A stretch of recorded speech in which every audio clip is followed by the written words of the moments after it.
Salut à tous, c'est Panda, bienvenue sur cette vidéo qui aujourd'hui va parler d'hypnosophie et de mort.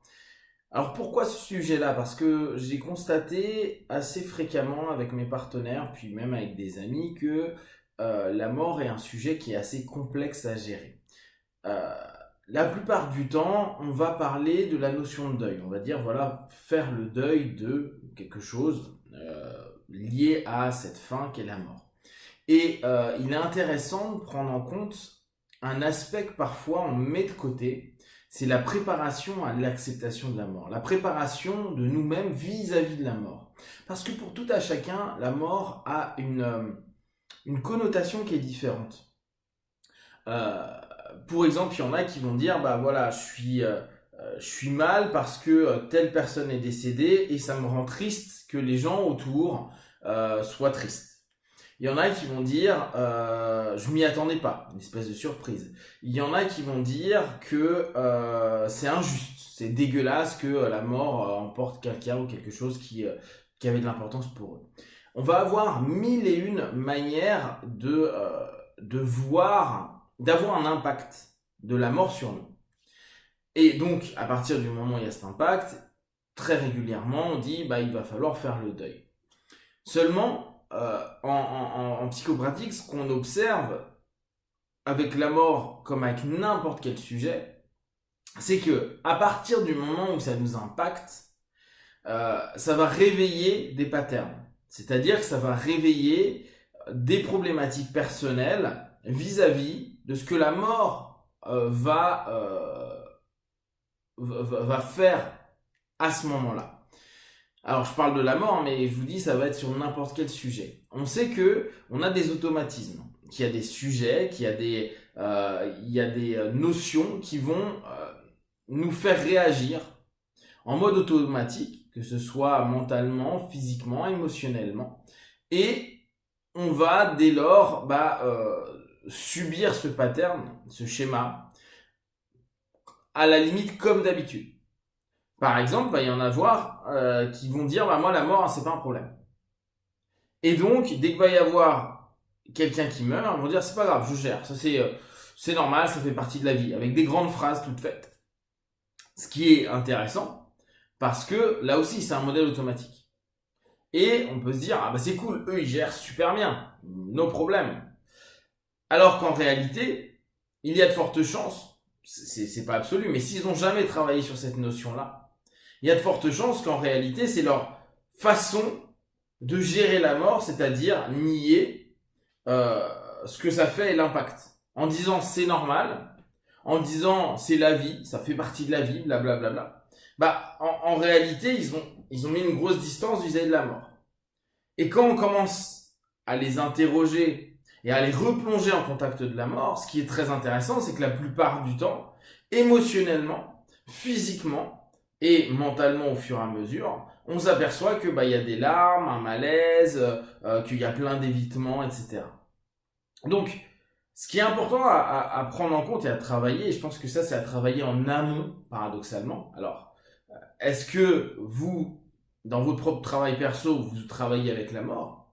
C'est-à-dire, est-ce que régulièrement vous faites des sessions à vous dire, ok, la mort c'est quoi? La mort pour moi elle provoque quoi? Est-ce qu'elle me provoque de la colère? Est-ce qu'elle me provoque un sentiment d'injustice? Est-ce qu'elle me provoque de la peur? Est-ce qu'elle me provoque de la tristesse? Est-ce qu'elle me provoque...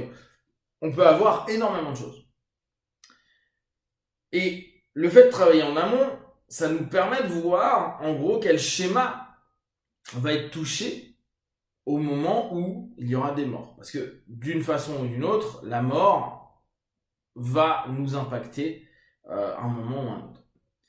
Et c'est là où c'est très intéressant. Parce que si on bosse en amont et qu'on se dit, bah, par exemple, la mort, c'est la peur, ça me fait peur. Et que, donc, j'évite depuis des années d'aller vers ce sujet-là, parce qu'il me gêne, parce qu'il me fait peur, il me ramène à ma propre mort, à ma propre incapacité, impuissance par rapport à la vie, et par rapport à la mort aussi. En gros, vie-mort étant très lié, tu peux te dire ah merde, ça me ramène à ça, etc. Le fait de commencer à travailler dessus et petit à petit peut-être accepter des choses, réellement accepter, pas juste, c'est normal, ça fait partie de la vie, mais accepter en profondeur, matcher avec ça et réaligner émotions, sensations, pensées, ça va nous permettre de mieux gérer la phase de la mort de quelqu'un, d'un proche, etc., de la nôtre éventuellement si on est dans le cheminement. Mais une fois que nous on est mort, on n'a plus grand chose à gérer. Donc tout ce process-là, il va se faire avant le travail de deuil. Et c'est là où peut-être, nous dans notre culture, on n'a pas pris cette habitude à préparer à la mort. Préparer au rapport à la mort. Préparer à l'impact de la mort sur nous. Pour beaucoup de personnes, parce que moi c'est un sujet qui est très très proche de ma pensée au quotidien, la mort est quelque chose que je pense tous les jours, depuis très longtemps. Il est intéressant de voir à quel point ça peut mettre mal à l'aise. C'est-à-dire que simplement parler de la mort, beaucoup vont être mal à l'aise, vont faire des évitements, etc. Et c'est là où on s'aperçoit de tout ce que ça impacte. Ça peut ramener à, effectivement, un deuil qui n'a pas été fait, ou une souffrance qui a eu lieu quand telle personne est partie, ou quel regard on a gardé à l'intérieur de nous de la famille, des personnes qui sont restées, etc. Ou le côté dégueulasse, j'étais avec lui hier et aujourd'hui il est mort. C'est dégueulasse, si j'avais su, etc., etc. Donc il y a aussi des regrets, il y a aussi plein de choses. Et ce qui, pour moi, en tant que psychopraticien et travailleur sur moi-même, je me dis, mais attends, si on permettait à notre société d'être moins tabou sur la mort, d'avoir moins de patterns dissonants vis-à-vis de la mort. La mort, elle sera là, donc de toute façon, qu'on veuille le nier, qu'on veuille ne pas y penser, et beaucoup de personnes vont dire non mais moi j'y pense pas parce que au moins comme ça je suis pas angoissé, parce que sinon ça m'angoisse. Mais les angoisses sont intéressantes parce qu'elles vont pas être nécessairement liées à ce que l'on pense. J'ai peur de mourir, ok, mais c'est peut-être j'ai peur de mourir, je suis angoissé par la mort parce que j'ai l'impression que je vis pas assez. J'ai l'impression que je profite pas assez de quelque chose, ou j'ai l'impression que j'aurai pas le temps de faire quelque chose. Et dans ce cas-là, on n'est plus du tout sur le seul sujet de la mort. On est sur qu'est-ce que je fais dans la vie, quel est mon comportement vis-à-vis d'eux, quels sont mes objectifs, quels sont mes rêves, quels sont mes fantasmes, mes réalités, etc., etc. Et dans notre cheminement psychopratique, on peut s'apercevoir que donc les morts, et là je dis les morts, peut être un travail particulièrement utile et intéressant pour le partenaire ou pour nous.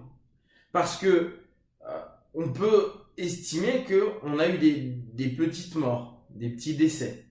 Des décès de projets, des décès de relations, des décès de plein de choses. C'est-à-dire dire, bon voilà, ça c'est fini, je pourrais jamais plus y retourner, je pourrais jamais plus le récupérer, je pourrais jamais plus revivre ça, je pourrais jamais plus... plein d'éléments. Et ce qui peut être intéressant, c'est de se dire, ok, avec tous mes partenaires, on va faire une session, alors ça peut être un peu particulier, mais où le thème, c'est vous qui le choisissez et que vous proposez la mort. Vous allez voir, quoi qu'il arrive, va y avoir de l'impact. Et si la personne vous dit je suis zen avec, creusez. Il y en a qui vont être zen avec parce qu'ils ont fait un boulot avec, parce que ils ont vraiment appris ou ils ont un rapport à la mort qui est différent. Certaines personnes qui ont eu des NDE nous expliquent c'est super, c'est trop bien, c'est un truc super, etc. Néanmoins, je pense que sur la grande majorité humaine occidentale, parce qu'on a des cultures comme en Indonésie, on a des cultures qui ont une notion de fête de la mort et de perception de la mort qui n'est pas du tout la même que nous dans nos pays ouest européens par exemple ou américains. Et observer tous les patterns qui vont donc se réactiver quand on va appuyer sur ce bouton qui s'appelle mort, et donc qui va entraîner un ensemble de conséquences, voir des gens tristes, ne plus voir quelqu'un, quelque chose d'un peu abrupt, etc., qui en réalité va simplement faire émerger quelque chose qui, au bout du compte, n'a rien à voir avec la mort, et que la mort va simplement taquiner pour recréer en nous un ensemble d'émotions, sensations, perceptions et schémas récurrents qui peut être problématique à gérer pendant le deuil. Et c'est peut-être parfois parce qu'on n'a pas ce travail en amont que le deuil est plus complexe à mettre en place, sans dire que le deuil sera à un moment ou à un autre simple à mettre en place.